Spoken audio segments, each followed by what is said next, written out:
નમસ્કાર મિત્રો, વેધર ઇન્ફોર્મેશનમાં આપનું સ્વાગત છે અને હું છું પરેશ। ખાસ કરીને આજના વિડીયોની અંદર આપણે વાત કરવાની છે કે આવનારું વર્ષ એટલે કે 2026નું ચોમાસું છે તે કેવું રહેવાનું છે। સૌપ્રથમ તો હું આપને એ જણાવી દઉં કે આપણે વખતે એટલે કે ફેબ્રુઆરીમાં એક અપડેટ આપ્યું હતું, માર્ચમાં આપ્યું હતું અને હવે આ એપ્રિલ મહિનાની અંદર આપણે એક અપડેટ આપી રહ્યા છે કે આવનારું ચોમાસું છે તે કેવું થવાનું છે। આમ જોવા જઈએ તો અત્યાર સુધીમાં ઘણી બધી સંસ્થાઓની એક આગાહી પણ આવી ચૂકી છે, જેમાં સ્કાયમેટ વેધર હોય, હવામાન વિભાગ હોય, બીજા ઇન્ડિવિજ્યુઅલ ઘણા બધા આગાહીકારો છે। એમાં ઘણા બધા મિત્રોનું તો એવું પણ માનવું છે કે આવનારું ચોમાસું છે નબળું થવાનું છે।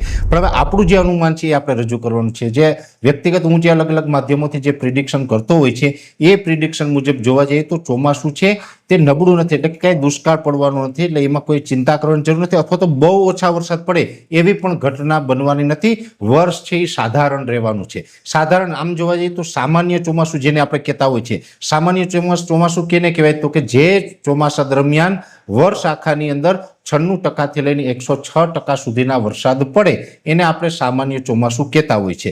ઘણી વખત આપણે એવું પણ બનતું હોય કે 90 થી 95% વરસાદ પડે। જો 90 થી 95% વરસાદ પડે તો પણ સારું કહેવાય, એમાં પણ બહુ વાંધો આવતો નથી। એકાદ બે પિયત ચોક્કસથી આપવા પડે પણ બહુ વાંધો આવતો નથી। જો આપણું વર્ષ છે એ 75%, 80% કે 85% આસપાસનું થાય તો એ આપણું નબળું ચોમાસું રહેતું હોય છે। હવે આવનારું વર્ષ છે એની અંદર મારું જે વ્યક્તિગત અનુમાન છે એમાં પણ જે અત્યારે આપણે એપ્રિલ મહિનાની અંદર જે આ વાત કરી રહ્યા છે, એપ્રિલ મહિના પ્રમાણે જે આપણું અપડેટ છે એ મુજબ ચોમાસું છે એ સામાન્ય, જેની અંદર 90 થી 95% અને અમુક વિસ્તારની અંદર 95 થી લઈને 98% સુધીના વરસાદ સંભવ છે। એટલે વર્ષ છે એ નબળું નથી થવાનું, સામાન્ય વર્ષ રહેવાનું છે। આ એક ચોક્કસથી છે કે વચમાં ક્યાંક એકાદ પિયત આપવું પડે કે બે પિયત આપવા પડે એ વાત આખી અલગ છે, પણ ચોમાસું નબળું નથી રહેવાનું, જેની દરેક મિત્રોએ નોંધ લેવાની છે। આમ જોવા જઈએ તો આપણે જે ફેબ્રુઆરીમાં વાત કરી, માર્ચમાં વાત કરીને હવે આપણે આ એપ્રિલમાં વાત કરી રહ્યા છીએ।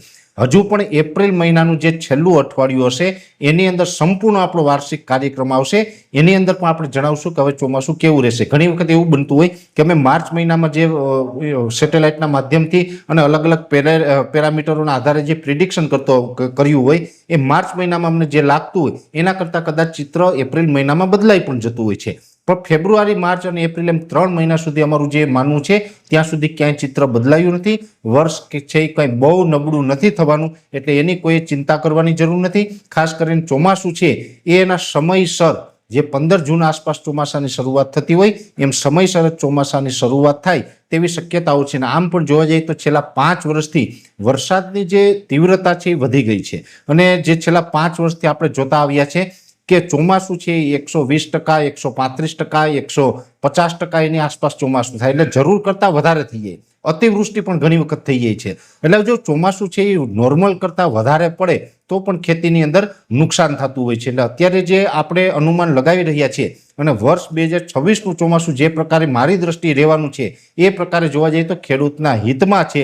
પછી જો ચોમાસું છે એમાં નોર્મલ કરતાં પણ અતિ વરસાદ પડીએ તો પછી આપણે ખેતી પાકોની અંદર નુકસાન આવતું હોય। ખાસ કરીને જે છેલ્લા વરસાદો હોય છે, એટલે કે સપ્ટેમ્બર, ઓક્ટોબર મહિનાની અંદર જે છેલ્લે વરસાદ પડતા હોય એ પણ જો સામાન્ય કરતાં વધારે પડી જાય તો નુકસાન થતું હોય। એટલે જો એ વરસાદ ન પડે અને નોર્મલ ચોમાસું રહે તેવી શક્યતાઓ છે। ખાસ કરીને અલ્નીનોની પણ ઘણી જગ્યાએ વાત થઈ રહી છે।